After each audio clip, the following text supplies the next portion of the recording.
आज मैं आपके लिए फिर से नई कहानी लेकर आई हूँ पौराणिक कथाओं से।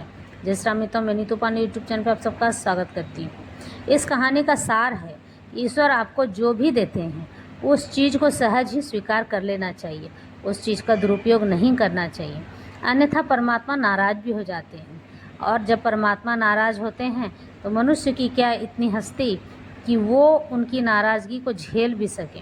आज की कथा मैं गरुड़ पुराण से लेकर आई हूँ, मोक्षदाता गयासुर की, जिसके कारण से गया जी का नाम पड़ा और वहाँ पर जो भी पिंडदान करता है उसे मोक्ष की प्राप्ति होती है। प्राचीन समय की बात है, राक्षस कुल में एक गयासुर नाम के राक्षस ने जन्म लिया। राक्षस गयासुर को परेशान न करें और कष्ट रहित रह सके, उसने भगवान विष्णु की आराधना की।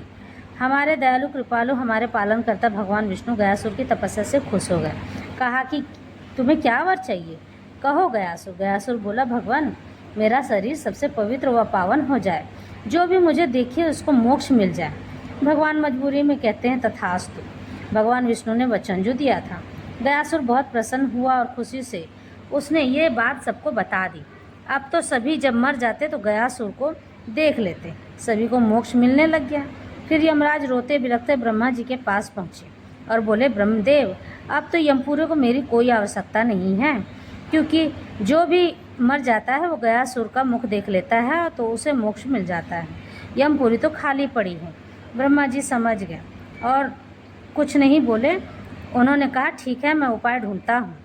फिर ब्रह्मा जी गयासुर के पास जाकर बोले कि गयासुर, तीनों लोकों में तुम्हारा शरीर सबसे ज़्यादा पावन और पवित्र है, मुझे तुम्हारे शरीर पर यज्ञ हवन करना है। गयासुर ने हामी भर दी और कहा कि ठीक है।